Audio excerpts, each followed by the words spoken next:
Eu sempre pergunto isso. Como você, Baroni, porque assim, eu acho muito legal o conteúdo que você traz. E você traz. Eu até tava vendo uma live sua sobre fundos imobiliários essa semana, e você traz com uma forma simples, serena de falar. Isso.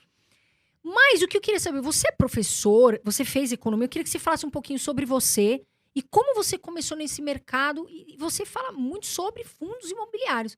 Como que foi como que é essa história? Bom, vamos lá.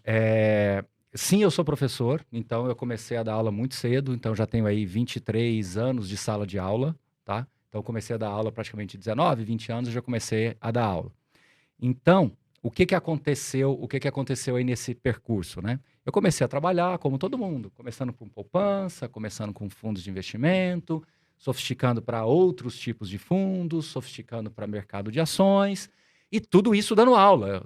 Acredite se quiser, mas é a verdade o que eu vou dizer para vocês aqui, sem mais nem menos. Teve uma época na minha vida que eu dava aula em 5 lugares diferentes. E quem é professor sabe que é verdade. Você dá aula numa faculdade 2 dias, numa outra, na pós-graduação, fim de semana, aquela coisa, né? Então, assim, cheguei um momento na minha vida que realmente eu dava bastante aula, fui muito ativo em sala.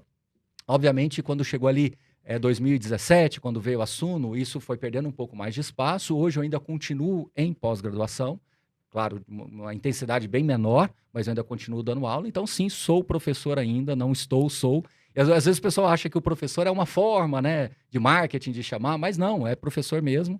E esse jeito mais simples é sempre aquilo que eu ouvi dos meus alunos.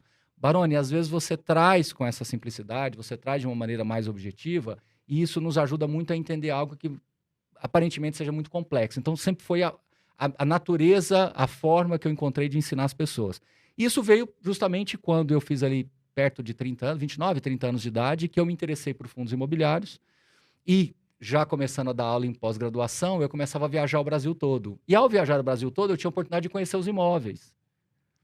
E uma coisa linkou com a outra, eu já falava de fundo imobiliário, eu já gostava do conceito de renda passiva, já tinha um capital interessante, já que a renda passiva já era representativa, e aquele conceito de dividendos de ações me agradava muito, mas eu sentia que faltava alguma coisa.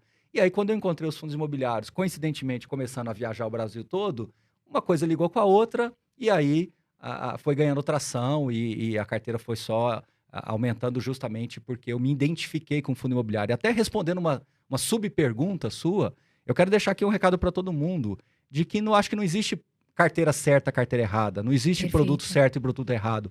Uma comparação que eu gosto de fazer, mania de professor, quando você está num parque, e você está ali andando, outros estão andando mais rápido, outros estão fazendo uma marchazinha atlética, outros estão trotando, outros estão correndo um pouco mais rápido, outros correm para. Outros estão simplesmente fazendo uma caminhada, um senhorzinho de idade, só fazendo uma caminhada assim, só para realmente sair de casa, arejar um pouco a cabeça. Ali não é você contra ninguém. Ali não tem a caminhada certa, a corrida certa, a corrida errada. Ali é você contra você. É a sua disciplina de conseguir fazer a coisa acontecer. Então, por isso que eu me identifiquei muito com o fundo imobiliário, porque eu me questionei, por que eu preciso ter tantas coisas, sendo que eu não consigo realmente ficar tranquilo com meus investimentos? Aí, quando eu fui indo para os fundos imobiliários, eu fui me identificando muito com o produto, e aí eu comecei a me aproximar mais das pessoas, no primeiro momento, amigos, e aí eu fui conversando com todo mundo, as pessoas foram se identificando com o que eu falava, com o que eu escrevia, até que veio o projeto da Suno, 2017, 2018, e aí deu no que deu, que a gente conseguiu uma abrangência bem maior junto às pessoas aí que investem. Então, a história resumida é essa.